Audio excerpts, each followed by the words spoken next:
वडिलांच्या खताच्या दुकानात बसता बसता शेतकऱ्यांच्या आणि लोकांच्या समस्या ऐकून घेता घेता किंवा मित्रांसोबत शाळेच्या मैदानावर व्यायाम करता करता एक विद्यार्थी देशातलं आयुष्य जगत असताना हा युवराज समाजकारणाकडे कशा प्रकारे झुकला किंवा ह्या युवराजचं समाजकारणातली ही जी काही वाटचाल आहे ती प्रत्यक्षात कशा प्रकारे आली?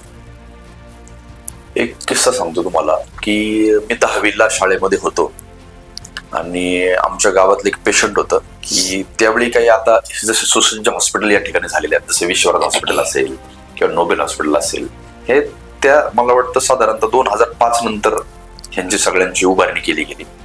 त्यावेळी आमच्या गावातले एक पेशंट होते, तर त्यावेळी जाण्याच्याही सोय बस असायच्या. आता वेगवेगळी माध्यमं झाली आहेत, प्रत्येक घरी 2 व्हीलर झाली, 4 व्हीलर झाली, वेगवेगळी माध्यमं आलेली आहेत. तर त्यावेळी त्यांना मी माझ्या बारक्या बाईकवरती TVS व्हिक्टर गाडी होती माझ्याकडे, निळ्या कलरची. त्या TVS व्हिक्टर गाडीवरती मी, माझा मित्र आणि आम्ही दोघांनी, त्यावेळी काही लायसन वगैरे काही नव्हतं आम्हाला. फातिमानगर चौकात पकडला आम्हाला, फक्त पेशंट होता म्हणून आम्हाला सोडलं. आम्ही ट्रिपल सीट, लायसन नाही, काय नाही, असंच आम्ही ते घेऊन पेशंट गेलो, त्यांना तिथे ऍडमिट केलं. त्यावेळी काही एवढी आरोग्य यंत्रणा सक्षम नव्हती.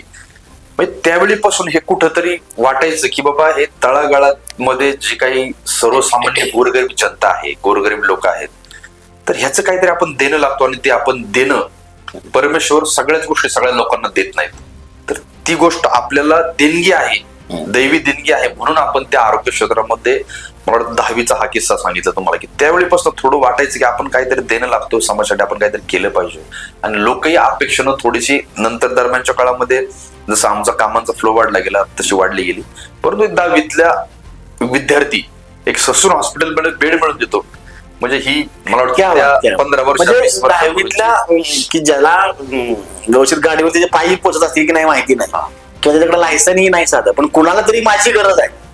आणि ससून हॉस्पिटल किती बघितलं तरी नव्हतं हेही माहिती नाही मला, ऐकून होतं ससून हॉस्पिटल आणि तिथे घेऊन त्याला घेऊन जायचंय आणि भावनाच फक्त. त्यावेळी हॉस्पिटल माहित नव्हतं, जाताना आम्ही 4 ठिकाणी थांबलो, त्यांना हॉस्पिटल कुठं आहे, त्यावेळी लोकेशन नव्हतं, मोबाईलला मॅप नव्हते, काही नव्हतं, म्हणजे आमच्याकडे फोनही नव्हता.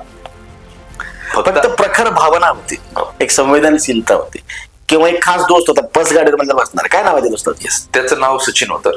काय आव्हान, म्हणजे अशीच माणसं आपल्याला पावला पावलावर भेटत असतात आणि आपल्याला नियतीने जे काम ठरवून दिलंय ते काम पूर्ण करायला मदत करतात. सचिनजी, तुमचे मनपूर्वक धन्यवाद. तुम्ही दोस्तासोबत एकदा गाडीवर बसलात आणि महाराष्ट्राला युवराज नाना नावाचा आरोग्य देत मिळाला. मनपूर्वक धन्यवाद.